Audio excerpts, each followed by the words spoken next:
আমার না বহুদিন ধরে না সাদা লাউ দিয়ে আমার খিচুড়ি খাবার মধ্যে হাইরে মনে ধরছে গো।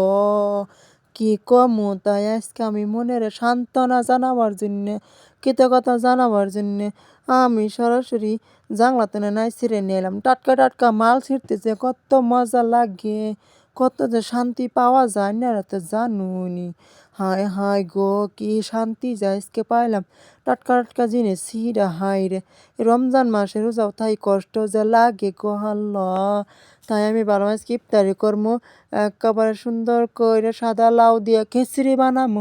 যে বাবা সেই কাম কি করলাম, আমি সাদা লাউটা সুন্দর করে তেলের মধ্যে আমি ভাজলাম, ভাজা হায় রে চালগুলো মিক্সারে রাখছিলাম ওই মিক্সিনগুলো ঢেলে দিলাম, দিয়ে একেবারে ফুটুর করতাস। তাই আমি বাগার দিবার জন্য বাগার রেডি করলাম, রেডি করে খিচুড়ির মধ্যে দিয়ে দিলাম। হায় হায় কি মজা, আমার নেল লস হয়ে গেছে গে গো।